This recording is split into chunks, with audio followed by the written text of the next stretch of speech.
What's up, guys? This is Stevan Mićić. I'm here today at Region Wrestling Academy with PP, Paul Petrov, my sparring partner. Today we're going to be talking about how to win a match, with 30 seconds left, okay? This is one of the most crucial things in the sport of wrestling. It's an extremely hard skill to master. The best in the world, have trouble doing this, but the more consistent you guys can get with your how you finish a match, whether being up by 1 point or down by 1 point, can really change, make you a top level wrestler and get you way more matches won.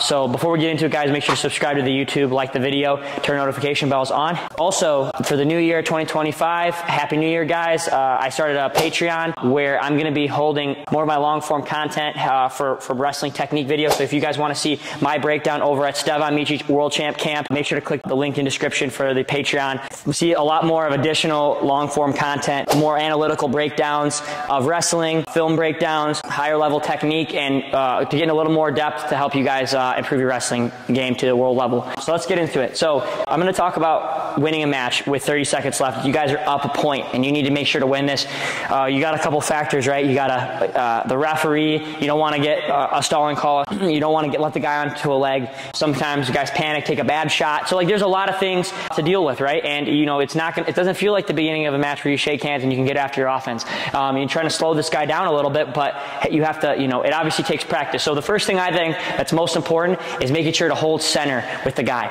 I think there's two quick tips. First, you either want to be far away from the guy to where when we're in a stance that I'm able to circle and be able to keep the guy away from me so he can't shoot. I know that he's going to shoot, so I'm ready to block. Or I want to keep the guy really tight. So as soon as Paul does try to come in and wrestle me, I'm looking for a deep underhook to hold. I'm looking for a 2-on-1 to grab his wrist. Or at best, if a guy wants to try to take a bad shot on me, I'm looking to catch this front headlock and squeeze as tight as I can, okay? Because these are valuable seconds that each second goes by that's winning me the match. So if I get the chance to tie this guy up, I've got to hold it and squeeze with my life, right? Yeah. Go ahead, Paul. So I've actually felt this from Stevan in just real practice situations that his dad has put us through.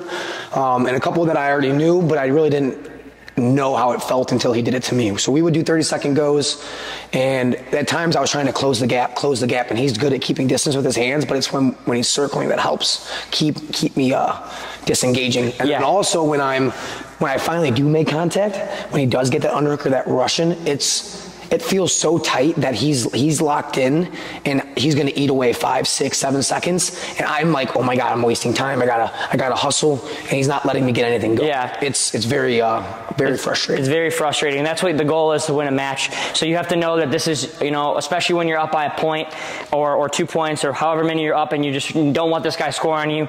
You guys have to know where you are in the match, and that's your advantage. Okay. This guy's the one who has to score, not me. Okay. So, for me, I'm not trying to take a bad shot. I'm not really trying to look for my offense unless, Paul has been coming in really heavy. I can, let's start that over. I can obviously drop on a leg. If Paul's coming in heavy to me and he's reaching, I can shoot in and take him down. Or at least just lock and get my hands locked, get my head up in the air and call a stalemate at worst.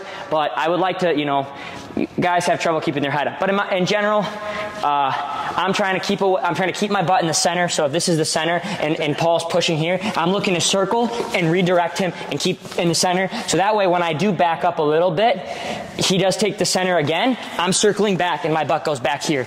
Okay, so that's really the first and foremost important part.